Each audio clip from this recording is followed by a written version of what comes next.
that before. We're talking to the resident.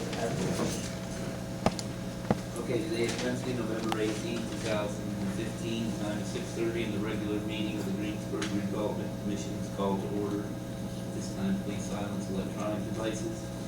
Pledge. I pledge allegiance to the flag of the United States of America and to the republic for which it stands, one nation, under God, indivisible, with liberty and justice for all.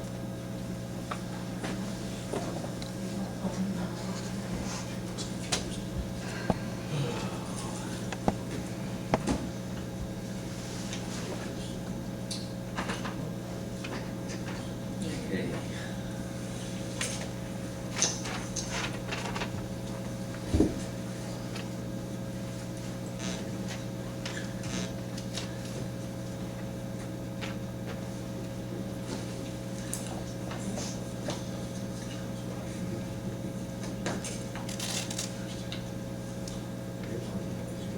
Well, that's cute.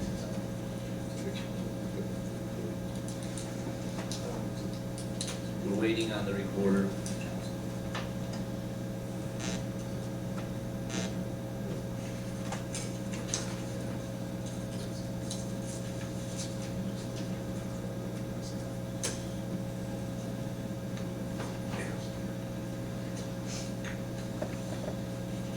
I got a DMI meeting at 7:30.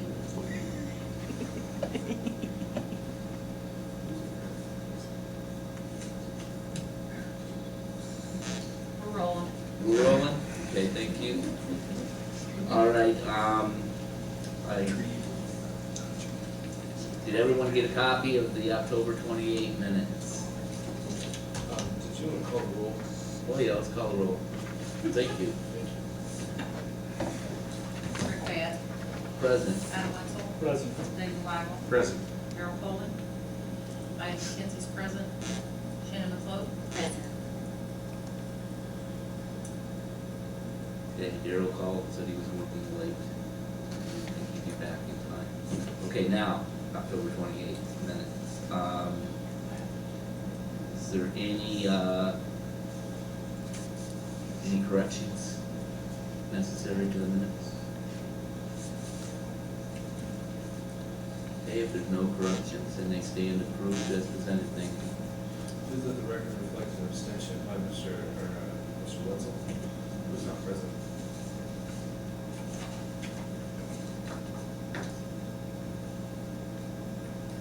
Okay, let's get our updates going then.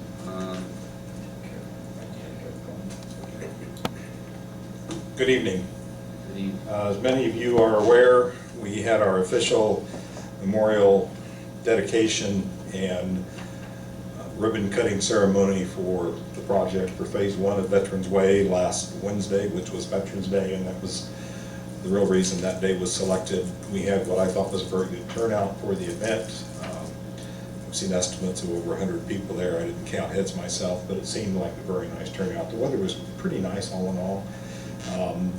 The project is very, very near, Phase 1 is very near to being finished, but not quite. If we had probably one good day of weather, we would have the road open to traffic. It's semi-open right now. The barricades are still up, but there's quite a bit of people that have already started to use it. What we have left to accomplish is the completion of the pavement markings, and we need kind of a semi-warm day and a dry day to get that done. And there's a little bit of topsoil to be placed in the medians and then seed those areas. The only other remaining work is to complete the lift station at the far west end of the project. I think at this time all of the equipment is there. The generator is sitting there. It's not installed yet, but set the generator and get that wired up. And then we get our manufacturer on site to do a startup, and that will be finished. We do not have power to the lift station yet. We're not quite in agreement with our EMC about the necessary activities, how much power needs to be delivered there, and who else is going to pay for that. So we're kind of negotiating with them on that. We will go ahead and start the lift station by using a generator to test it with and to test the transfer switch so that our contractor could be complete, and then it'll be a matter of working out with REMC how we get power to that. There is no development up there that uses that lift station, so it's not a really urgent thing.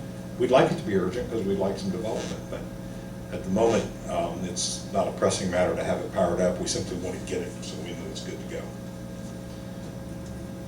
Anything else, Mark? So, boy, we're just really there on phase one. We just, like I said, need that one good day. We're hoping tomorrow may be that day. If it gets into next week, it may be too cold to finish the pavement marking, so we have some temperature limitations there. Questions, phase one?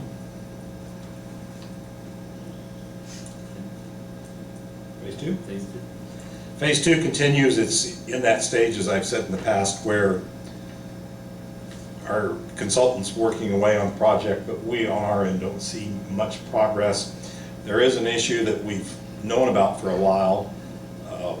We are crossing under a Duke transmission line, and Duke has a pre-existing easement there, and they are acting like they're very rigid about the criteria for crossing that easement or occupying a portion of it.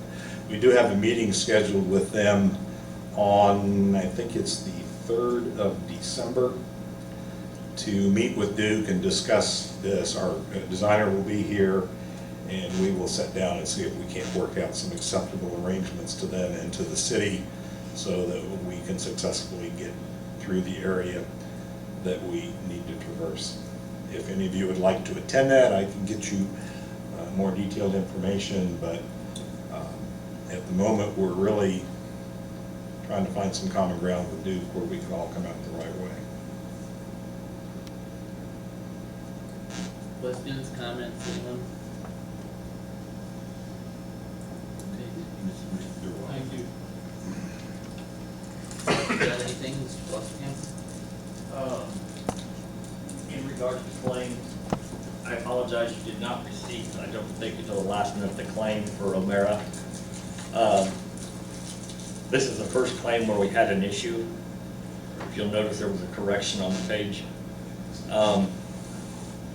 If you were at the ceremony, you noticed there was, I believe, 10 of the 12 light fixtures were in place for the lighting of the flagpoles. When you read the special provisions, I don't know, special provision 84, the contractor was to be paid for 5 flagpole lightings. He was billing for each light that was installed, so he sent a claim for 10 when our project had 5 called for lightings. So therefore, we reduced his claim from $32,000 on that item down to $16,000. And I made him aware this afternoon that when he installed the other 2, there'd be no payment for those at that time either, because he's getting paid by the flagpole, not by the light unit. You also have a claim for Duke Energy. Correct. They have to make a power connection for the east half of the street lights near the Smith Road intersection, and that is their charge for making that connection. I think the only other things we would normally have would be claims from American Structure Point. There was no activity again this month from them on phase 1. We didn't have a use for any clarification for plans, so they didn't have an invoice, and they did not get one in time for the phase 2 design, so that one will probably come in December, and then you'll have 2 of them in January.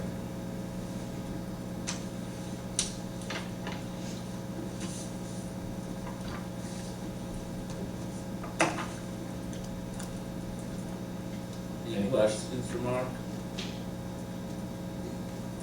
While we're at it, I sat down this afternoon, just for information purposes.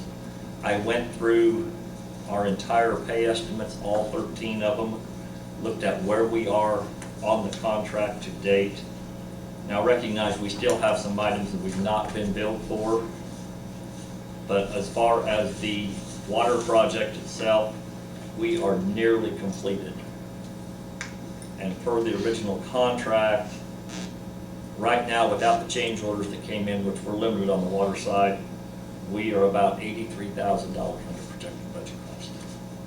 Under? Under. So that is good news. On the road project, currently, we are about 86. And some of our overruns have already been included. In other words, we ran over on concrete, we ran over on HMA, curb, items like that, because we added the 2 additional drives as requested by the property owners out there. But right now, we're 80,000 under. I'd say by the time we get everything under at this point in time. Okay. By the time we get billed for the last of the seeding and the sod and things, we're probably going to be about at even. Then we will have a change order. So that will probably be close to the $100,000. So we're going to be about, when we get all done, we'll be about 85,000 under on the water and about 100 over on the road. We've made some changes, there were some substantial savings, but we also made some additional improvements. One of the largest ones, if you'll remember, early on in the project, we had some soil conditions that required we substitute cement for the lime stabilization. That's a major portion of the cost that we got. But I just want to let you know, that's probably where we're going to about end up on the project. Anyone on the board have any comments, questions? Okay, there's going to be a slight change. Bridget sent out an email and it had a second attachment, which was 5 or 6 pages and stuff, around 3. She said ignore it. So we're going to ignore that. I guess they have some kind of fancy scanners that scans everything in together, and that somehow got mixed in with the bunch. Yeah. What we have in phase 1 is Omara, 407,819.02, Duke, 315.89, and then we have recording fees for the Hahn property, which was $24, and deed transfer, which was $5.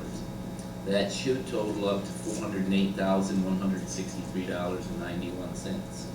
And then for regular claims, we have Mr. Stevens, $243, and Vieta 50, which would be another $293.